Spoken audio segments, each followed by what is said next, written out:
யாரோ ஆட்சிக்கு வந்திருக்கிறாங்க. இன்னும் நம்ம வர முடியல. நம்ம வருவோம், நிச்சயமாக வருவோம். என்னுடைய நோக்கம், என்னுடைய லட்சியம், என்னுடைய கனவு எல்லாமே ஐயாவுடைய கனவு, ஐயாவுடைய லட்சியத்தை நிறைவேற்றுவதுதான் என்னுடைய கனவு. வேற என்ன இருக்க போகுது?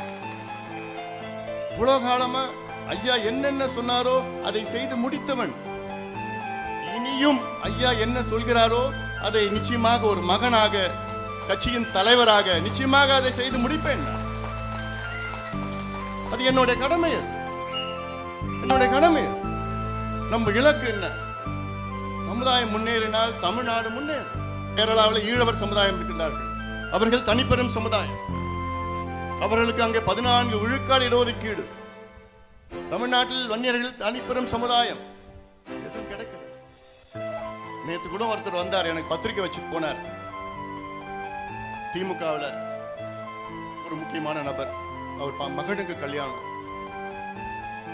அவர் சொன்னார் என்கிட்ட, ஏன் நீங்க சொல்ற வரைக்கும் மாநாட்டில் நாங்க எல்லாம் பார்த்தோம், நீங்க சொல்ற வரைக்கும் எனக்கு புரியல. இவ்வளோ பின்தங்கி இருக்குது அந்த சமுதாயம். நீங்க எவ்வளோ உதாரணங்கள் சொன்னீங்க. காவல்துறையில இன்னைக்கு 109 பேர் உயர் அதிகாரிகள் இருக்கிறாங்க. டிஜிபி, ஏடிஜிபி, டிஐஜி, ஐஜி 109 பேர் இருக்கிறாங்க. அதுல எத்தனை வன்னியர்கள்லாம் ஒருத்தர் தான். அப்ப என்ன அர்த்தம்? எம்பிசி வந்து 36 ஆண்டுகள் ஆகிறது.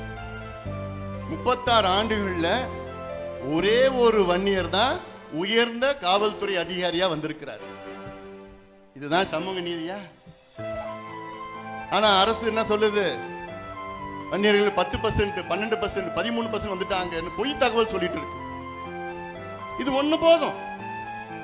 அன்னைக்கு 36 ஆண்டுகளுக்கு முன்பு நீங்க 10% வன்னியர்கள் நீங்க கொடுத்திருந்தீங்கன்னா, 20% எம்பிசில 10% வன்னியர்கள் கிடைச்சிருந்ததுன்னா, இந்நேரம் குறைஞ்சது ஒரு 10 பேர் போலீஸ் உயர் அதிகாரியா வந்திருப்பாங்க.